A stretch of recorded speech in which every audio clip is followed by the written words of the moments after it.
আজকের ভিডিওটা থাম্বনেল দেখে অনেকেই হয়তো চমকেই গেছেন। আমাদের প্রাচীন ভারতের বিজ্ঞানীরা কি এমন করলো যে তাতে আমাদেরকে লজ্জা পেতে হবে। আবার কেউ কেউ বলবেন প্রাচীন ভারত আর বিজ্ঞান, সে আবার কি জিনিস মশাই, কাঁঠালের আমসত্ত্ব নাকি? বিজ্ঞান তো সব ইউরোপীয়দের হাত ধরে আমাদের দেশে এসছে। ওই যে অমর্ত্য সেন মহাশয় বলেছেন না, বেদে আবার বিজ্ঞান কোথায়, চত্বর সব হিন্দু রাইট উইং প্রোপাগান্ডা। আপনি যদি সেনবাবুর মতোই জ্ঞানী হন, জাস্ট ওই নোবেলটা পেতে একটু দেরি হচ্ছে।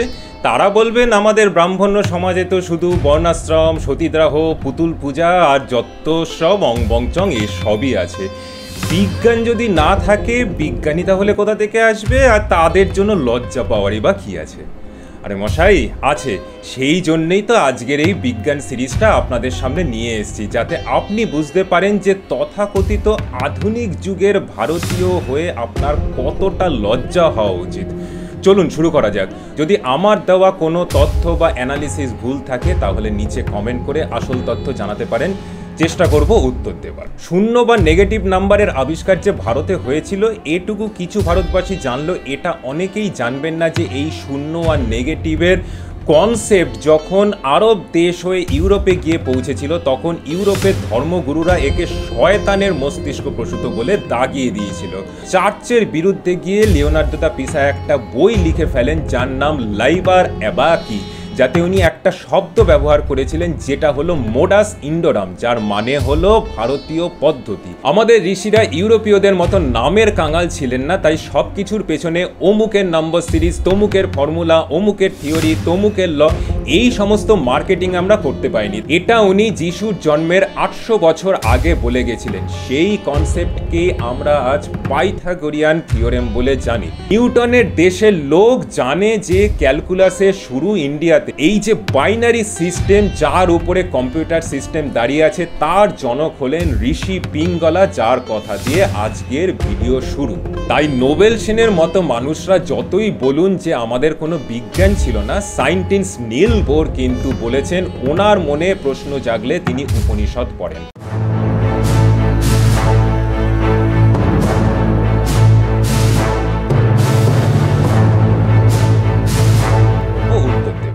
শূন্য বা নেগেটিভ নাম্বারের আবিষ্কার যে ভারতে হয়েছিল এটুকু কিছু ভারতবাসী জানলো, এটা অনেকেই জানবেন না যে এই শূন্য আর নেগেটিভের কনসেপ্ট যখন আরব দেশ হয়ে ইউরোপে গিয়ে পৌঁছেছিল, তখন ইউরোপের ধর্মগুরুরা একে শয়তানের মস্তিষ্ক প্রসূত বলে দাগিয়ে দিয়েছিল।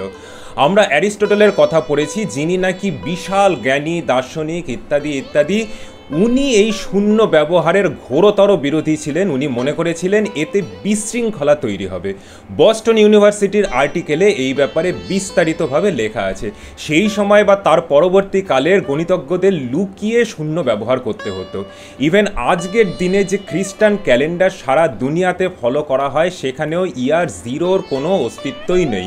কিন্তু নাম্বার সিরিজে আমরা জানি যে -3, -2, -1 পর আসে 0, তারপর 1, 2, 3 করে নাম্বার বাড়তে থাকে। টার্টুলিয়ান নামে একজন ধর্মযাজক বলেছিলেন যে কিউরিওসিটি বা জ্ঞান তৃষ্ণার কোনো কারণই নেই যখন গড আমাদের যিশুকে পাঠিয়েছেন তার গসপেল দিয়ে।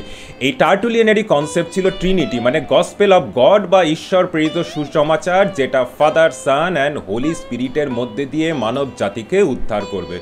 বলা হয়েছে বিশ্বাসী আমাদের পথ দেখাবে, বিজ্ঞানের কোনো দরকারই নেই। এই যে ট্রিনিটির কনসেপ্ট, যেটা বিজ্ঞানকে অনাবশ্যক মনে করে, সেই ট্রিনিটির নামেই কেমব্রিজ ইউনিভার্সিটিতে ট্রিনিটি কলেজ রয়েছে। বুঝে দেখুন তাহলে ওদের শিক্ষা ব্যবস্থার ভিত্তিটা কি। যাই হোক, 1202 সালে হিন্দুদের এই শূন্যর কনসেপ্ট একজন ইটালিয়ান গণিতজ্ঞ লিওনার্দো দা পিসার নজরে আসে, আর তিনি মুগ্ধ হয়ে যান এই কিছু নেই এর ম্যাথামেটিক্যাল এক্সপ্রেশন দেখে। তিনি এই বিষয়ে আরও পড়াশোনা করতে শুরু করেন। সাথে তিনি আরও জানতে পারলেন যে 200 BC অর্থাৎ খ্রিস্টের জন্মের 200 বছর আগে আর তার নিজের জন্মের 1400 বছর আগে হিন্দু ঋষি পিঙ্গলার লেখা চন্দ্রশাস্ত্রতে কিছু অভূতপূর্ব নাম্বার সিরিজের দেখা মেলে, আর যেটা পরবর্তীকালে বীরহাঙ্কা, গোপালা, হেমচন্দ্রর মতো ঋষির দ্বারা আরও সমৃদ্ধ হয়। শূন্যের ব্যবহার নিয়ে চার্চের বিরুদ্ধে গিয়ে লিওনার্দো দা পিসা একটা বই লিখে ফেলেন যার নাম লাইবার অ্যাবাকি, যাতে উনি একটা শব্দ ব্যবহার করেছিলেন যেটা হলো মোডাস ইন্ডোরাম, যার মানে হলো ভারতীয় পদ্ধতি। লিওনার্দো দা পিসাকে আজ আমরা ফিবোনিচি বলে চিনি, আর ভারতীয় সেই নাম্বার সিরিজকে ফিবোনিচি সিরিজ বলে জানি। এই ফিবোনিচির হাত ধরে আধুনিক গণিত, যার জন্ম ভারতে, সেটা ইউরোপে পদার্পণ করে। আমেরিকার ডেট ফরম্যাট MM/DD-তে 11/23 মানে 23 নভেম্বরকে ফিবোনিচি ডে বলা হয়। দুঃখের ব্যাপার হলো অধিকাংশ ভারতীয়রা পর্যন্ত এই ঋষি পিঙ্গলার কাজের কথা জানেন না। আমাদের ঋষিরা ইউরোপীয়দের মতো নামের কাঙাল ছিলেন না, তাই সব কিছুর পেছনে অমুকের নম্বর সিরিজ, তমুকের ফর্মুলা, অমুকের থিওরি, তমুকের ল, এই সমস্ত মার্কেটিং আমরা করতে পারিনি। তাই ইউরোপীয়দের মুখের ওপর বলতে পারিনি যে ওদের সমাজ যখন ধর্মযাজকদের শৃঙ্খলে বন্ধ ছিল, জ্ঞান তৃষ্ণাকে দমন করা হতো, তখন আমাদের দেশে বিজ্ঞান উন্মুক্ত ছিল, ভাবতে আর প্রশ্ন করতে অনুপ্রাণিত করত। মানুষের জ্ঞান তৃষ্ণাকে আমাদের ধর্মে অন্যায়ের চোখে তো দেখতই না, বরং সেটাকে সম্মান করা হতো। আমাদের ঋষিরা হাজার হাজার বছর ধরে যে জ্ঞানের দিশা দেখিয়েছে, সেগুলোই আজ কোটি কোটি টাকার বিনিময়ে স্কুল, কলেজ, ইউনিভার্সিটিতে পড়ানো হয় আর নামি দামি ডিগ্রি দেওয়া হয়। এখন বলুন, লজ্জা হওয়া উচিত নয় আপনাদের ভারতীয় হিসেবে যে আপনি ফিবোনিচি, যে কিনা আমাদের কপি করে বই ছেপে দিল ইউরোপে আর বিখ্যাত হয়ে গেল সারা পৃথিবী জুড়ে, আপনি তার নাম জানেন, কিন্তু ঋষি পিঙ্গলা, বীরহাঙ্কার মতো ঋষিদের নাম পর্যন্ত জানেন না।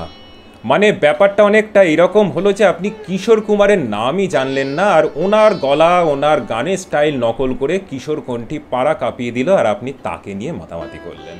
আর এই যে শূন্যের ধারণা আমাদের দেশে, তার সূত্রপাত হয় 5th সেঞ্চুরি ঋষি আর্যভট্টর দ্বারা, আর তারপরে ঋষি ব্রহ্মগুপ্তর দ্বারা। আর্যভট্ট শুধু শূন্য নয়, ডেসিমাল সিস্টেম মানে দশমিকের ব্যবহারও চালু করেন, আর ট্রিগোনোমেট্রির জনক উনি।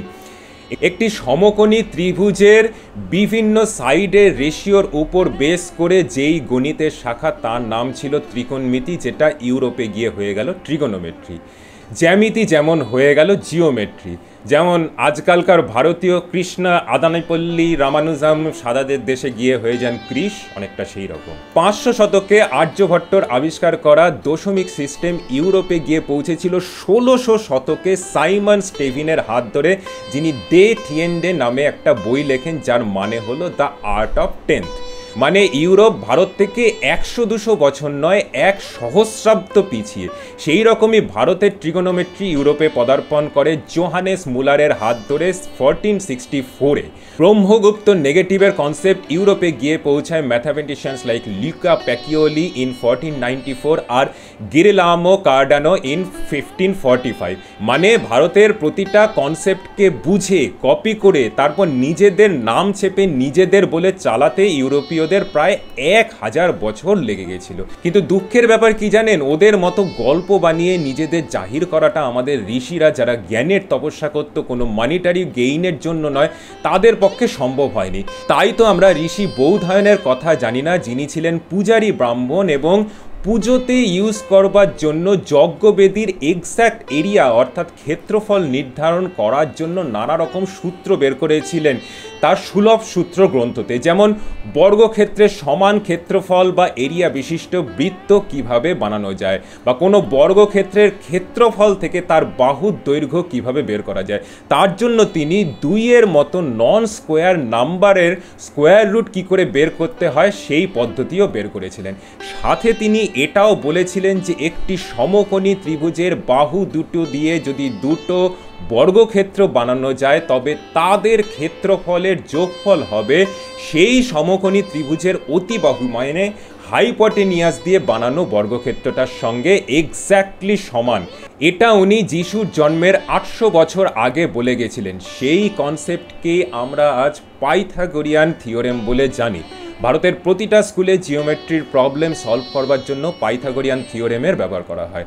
আমরা ভারতীয়রা শিক্ষিত হয়ে উঠি, ডিগ্রি পাই, আর আমাদের ভেতরটা ইউরোপীয়দের প্রতি কৃতজ্ঞতা আর নিজেদের জন্য হীনমন্যতাতে ভরে ওঠে। কেউ কেউ হয়তো এটাও ভাবি যে ভাগ্যিস ব্রিটিশরা আমাদের দেশে এসেছিল আর আমাদের পূর্বপুরুষদের স্লেভ বানিয়েছিল, তাই তো আমরা আজ বিজ্ঞান চর্চা করতে পারছি, না হলে আমাদের দেশে তো বিজ্ঞানের কোনো অস্তিত্বই নাকি ছিল না। কিন্তু সত্যিটা হলো, আজকের যে জ্যামিতি আমরা পড়ি তার জনক হলেন ইউক্লিড নন, এই ঋষি বৌধায়ন। শুধু বাংলার বুকে জন্ম নেওয়া শ্রীধরাচার্য কোনো ম্যাজিকে এই ইউরোপীয়দের চুরির হাত থেকে রেহাই পেয়ে গেছে। আসলে কি জানেন, সব কিছুরই একটা প্যাকেজিং দরকার। এই যে নিউটন গাছ থেকে আপেল পড়া দেখে নাকি গ্র্যাভিটির কনসেপ্ট আবিষ্কার করলেন, আচ্ছা বলুন তো, একটা বাচ্চা যে স্কুলে যাওয়া শুরু করেনি তাকেও যদি বলা হয় একটা জিনিস ধরতে, সেও জানে শক্ত করে ধরতে হবে, কারণ না হলে জিনিসটা মাটিতে পড়ে যাবে। আজীবন কাল ধরে লোক জানে যে জিনিস সবসময় নিচের দিকে পড়ে। নিউটন প্রথম এটা দেখেন, এই একটা গাঁজাখুরি গল্পকে ছড়িয়ে দেওয়া হয়েছে আর এটাকে প্যাকেজিং করার জন্যই আপেল গাছের গল্প। আমি নিজে কেমব্রিজ ইউনিভার্সিটিতে কিছু লোকের সাথে কথা বলেছি, তারা নিজেরাই এই আপেল গাছের গল্পটা বিশ্বাস করেন না। এদিকে ভারতে এই গ্র্যাভিটিকে বলা হতো গুরুত্ব। ভারতীয় বিজ্ঞানী ঋষি কণা যিশুর জন্মের কয়েক সেঞ্চুরি আগে বৈশেষিকা সূত্রতে গ্র্যাভিটি মানে এই গুরুত্বর কথা বলে গেছেন। 600 শতকে ব্রহ্মগুপ্ত বলেছেন পৃথিবী সব দিক দিয়ে সমান আর সমস্ত বস্তু পৃথিবীর সারফেসে দাঁড়িয়ে আছে, আর গুরুত্বের কারণে জিনিসের পতন বা জলের প্রবাহ হয়। 1200 শতকে ভাস্কর দ্বিতীয় তার সিদ্ধান্ত শিরোমণির গোলাধ্যায় চ্যাপ্টারে লিখেছেন যে এই আকর্ষণটা পৃথিবীর নিজস্ব গুণ, যাতে ধরে না থাকা সমস্ত বস্তুকে পৃথিবী নিজের দিকে আকর্ষণ করে। আমরা যাকে বস্তুর পতন মনে করি সেটা আসলে এই পৃথিবীর আকর্ষণ বল, যাকে একটা ন্যাচারাল ফোর্স হিসাবে আইডেন্টিফাইও করেছিলেন তিনি। ব্রহ্মগুপ্ত বা ভাস্কর দুইয়ের লেখা থেকে বুঝি যে নিউটনের সামনে আপেল পড়ার অনেক আগেই ভারতের ঋষিরা জানতেন মাধ্যাকর্ষণ বলের কথা, আর এটাও জানতেন যে পৃথিবী গোল, যেটা 17th সেঞ্চুরি পর্যন্ত ইউরোপের চার্চ মানতে চায়নি। আরে মশাই, ভূগোল কথাটা বাইরের থেকে কেউ এসে আমাদের ভাষাতে যোগ করে দেননি, এটা একটা সংস্কৃত শব্দ। আর যখন সারা পৃথিবী মনে করত যে পৃথিবী একটা বিশাল সমতল, তখন আমাদের দেশের ঋষিরা বলে গেছেন ভূগোল মানে পৃথিবী গোল।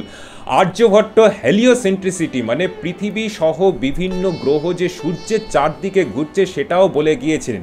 পৃথিবী গোল বা পৃথিবী সূর্যের চারদিকে ঘুরে এই সব বলার জন্য আমাদের দেশের বিজ্ঞানী ঋষিদের বিরুদ্ধে কেস ফাইল করা হয়নি। আর্যভট্টর বলে যাওয়া কথাগুলো 1000 বছর বাদে বলার জন্য গ্যালিলিওকে শাস্তি পেতে হয়েছিল। কোপারনিকাস তার কাজ পাবলিশড হবার আগেই মরে গিয়েছিলেন বলে বেঁচে গিয়েছিলেন, না হলে কে বলতে পারে তার ভাগ্য হয়তো গ্যালিলিওর মতোই হতো। এটাও বলতে হবে যে হেলিওসেন্ট্রিসিটির কনসেপ্ট গ্রিসেও ছিল, কিন্তু চার্চের অধীনে আসার পর ইউরোপে শুরু হয় বিজ্ঞানকে বর্জন, আর তার জন্যে এ ধরনের বৈজ্ঞানিক তথ্যগুলোকে ধর্মের ভ্রুকুটির তলাতে দাবিয়ে রাখা। আসলে একটা জিনিস আমাদের ইউরোপীয়দের থেকে শেখার আছে, সেটা হলো কিভাবে একটা ধারণাকে বেচতে হয়। এই যে দেখুন লিনিং টাওয়ার অফ পিসা, ওদের আর্কিটেক্টরা যেটা ডিজাইন করতে গিয়ে ছড়িয়ে মাখিয়ে ফেলেছে, কিন্তু সেটাই ওরা এমন এক প্রচার চালালো যে সেটা দেখতেই সারা দুনিয়া থেকে লাখ লাখ লোক যায়। এদিকে আমাদের দেশে কৈলাসা টেম্পলের মতো কত মন্দির আছে, শতাব্দী ধরে দাঁড়িয়ে রয়েছে, 1 ইঞ্চি বেঁকে যায়নি, কিন্তু আমরা ভারতীয়রা গরমের ছুটিতে লাখ লাখ টাকা খরচা করে ইউরোপে যাই, পিসাতে গিয়ে সেলফি তুলি, আর আমাদের দেশের আর্কিটেকচারাল ওয়ান্ডারগুলো পড়ে থাকে অবহেলাতে। কি লজ্জা হচ্ছে তো একটু একটু? সবার না হলেও জানি কারুর কারুর হচ্ছে। আবার কেউ কেউ বলবেন যে এগুলো তো সব বহু পুরনো বিজ্ঞান, তারপরে বহু এগিয়ে গেছে। সেই বেসিক ম্যাথামেটিক্সের কথা তো না হয় হলো, কিন্তু তারপরে ক্যালকুলাস, সে তো নিউটন আর লেবনিজের অবদান। আপনাদের লজ্জিত করে বলি যে নিউটনের দেশের লোক জানে যে ক্যালকুলাসের শুরু ইন্ডিয়াতে, নিউটনের 250 বছর আগে, আর যে সে জায়গাতে নয়, এটা নিয়ে আর্টিকেল বেরিয়েছে ম্যানচেস্টার ইউনিভার্সিটিতে। দুঃখের সঙ্গে সেখানে বলা হয়েছে যে কোনো নলেজ প্রাচ্য থেকে পাশ্চাত্যতে গেছে এটা প্রমাণ করতে অনেক কাঠখড় পোড়াতে হয়, কিন্তু কোনো নলেজ পাশ্চাত্য থেকে পূবে এসছে এটা প্রমাণ করা খুব সহজ। আচ্ছা, আবার আরেকটু এগিয়ে আসি। আজ তো কম্পিউটারের যুগ, কম্পিউটার তো দাঁড়িয়ে আছে অ্যালগোরিদমের উপর। সেই অ্যালগোরিদম কথাটা কোথা থেকে এসেছে জানেন কি? পার্সিয়ান ম্যাথামেটিশিয়ান অ্যাল খোয়ারিজমির নাম থেকে, যার বইয়ের নাম হলো হিসাব-ই-হিন্দ, মানে সেখানেও সেই ইন্ডিয়া। এর পরের গল্পটা বলি। বুলিয়ান অ্যালজাবরা, যা হলো একটা mathematical system to express a logical statement, মানে সফটওয়্যারে এক্সিকিউশন প্রসেসের ফার্স্ট স্টেপ, যার জন্মদাতা জর্জ বুল, তার সাথে অগাস্টাস ডি মর্গান আর চার্লস ব্যাবেজ, যাকে ফাদার অফ কম্পিউটার বলা হয়, এই অ্যালগোরিদমের শুরু তাদের হাত ধরে। এনারা তিনজন ছিলেন একটা ইন্টেলেকচুয়াল গ্রুপের সদস্য, যার হেড ছিলেন স্যার জর্জ এভারেস্ট, যিনি ছিলেন surveyor general of east India company. তিনি ভারতের অ্যালগোরিদমের কনসেপ্ট শিখে এসে এই তিনজনকে শেখাতেন। জর্জ বুল, মানে এই যে বললাম যার নামে বুলিয়ান অ্যালজাব্রা, তার ওয়াইফ ছিলেন মেরি এভারেস্ট বুল, যিনি আবার ইস্ট ইন্ডিয়া কোম্পানির সার্ভেয়ার জেনারেল এভারেস্টের ভাগ্নি। ওনার ভারতীয় বিজ্ঞানের ওপর অসাধারণ জ্ঞান ছিল। তিনি লিখে গেছেন যে all this mathematical logic is heavily influence from Indian text. আর হবে নাই বা কেন, এই যে বাইনারি সিস্টেম যার উপরে কম্পিউটার সিস্টেম দাঁড়িয়ে আছে, তার জনক হলেন ঋষি পিঙ্গলা, যার কথা দিয়ে আজকের ভিডিও শুরু, যার সময়কাল যিশুর জন্মের 200 বছর আগে। তাই নোবেল সেনের মতো মানুষরা যতই বলুন যে আমাদের কোনো বিজ্ঞান ছিল না, সায়েন্টিস্ট নীল বোর কিন্তু বলেছেন ওনার মনে প্রশ্ন জাগলে তিনি উপনিষদ পড়েন।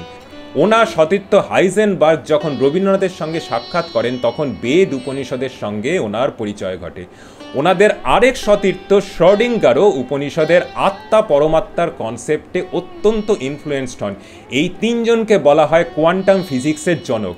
নিউটনের ক্লাসিক্যাল ফিজিক্স যখন একটা লেভেলের পর অনেক কিছু ব্যাখ্যা করতে পারে না, তখন শুরু কোয়ান্টাম ফিজিক্সের, যেটা ফর্মুলা বেস নয়, বলা যেতে পারে দার্শনিক বা ফিলোসফিক্যাল লেভেলে।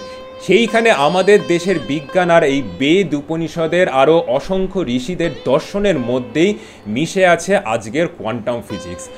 আজ আমাদের দেশের এই জ্ঞান সারা পৃথিবীর বিজ্ঞানীদের আলো দেখাচ্ছে, আর আমরা নিজেরা এখনও পড়ে আছি এই ধারণা নিয়ে যে ইউরোপেই বিজ্ঞানের জন্ম আর সারা দুনিয়াতে তার প্রসার। আজ যদি পিঙ্গলা, আর্যভট্ট, বৌধায়ন, ব্রহ্মগুপ্ত এনারা বা বেদ উপনিষদের রচয়িতারা আপনার সামনে এসে দাঁড়ান আর তাদের অবদানকে ভুলে যাওয়ার জন্য জবাব চান, শিক্ষিত ভারতবাসী হয়ে ওনাদের প্রতি শ্রদ্ধা আর নিজের প্রতি লজ্জাতে মাথা কি আপনার নত হয়ে আসবে না? আজকের মতো ভারতীয় বিজ্ঞান সিরিজ এখানেই শেষ করছি। আবার আসবো পরবর্তী এপিসোডে আরও কিছু তথ্য আর অ্যানালিসিস নিয়ে। যাবার আগে রিকোয়েস্ট করব, যদি ভিডিওটা ভালো লাগে সাবস্ক্রাইব করুন, লাইক করুন আর শেয়ার করুন।